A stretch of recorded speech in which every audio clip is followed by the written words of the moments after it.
one is born alone and no one should die alone. That is the philosophy behind a 13-year program at Intermountain Medical Center.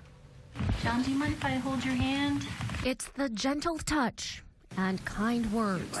Very lucky you have all these nurses at your bedside. But not everyone is so lucky, like 104-year-old John Sims, who has his daughters by his side.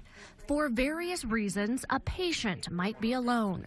They could be homeless, traveling through the state and got into an accident, or their family is unable to be at the bedside around the clock. As simple as holding their hand and turning on some music. That's when Rob Orton and other volunteers with No One Dies Alone steps in. It's comforting to know that you're there to be with them for their last moments and to know that they're not alone. Thanks to some 60 volunteers and medical leaders, someone is at the bedside to hold the patient's hand when they pass away at Intermountain Medical Center. So I've enjoyed the opportunity to teach and be part of the non-medical side of dying. Meg Randall, nurse practitioner at Intermountain Medical Center Palliative Care, says nurses and family members get that peace of mind. The demands of a hospital don't allow us to do that in the same way, and yet the presence of someone dying and having someone present with them is, it's been a wonderful gift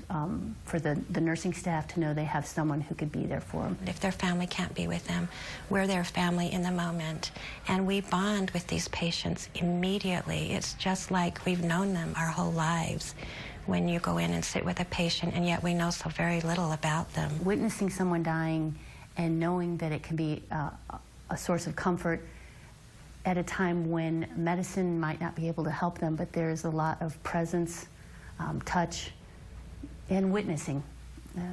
That's what the volunteers bring to the bedside. And as a nurse, having been at the bedside, knowing someone else was there, it made a difference. About 3 times a month, a terminally ill patient at one of the hospitals has neither family nor friends to be with them as they near the end of life. If we're making a difference to that one person who is dying with dignity because someone is there and cares about them, then it's a successful program. The program is modeled after the end-of-life care and the No One Dies Alone program created by a woman in Oregon who said people are not born alone and should not die alone.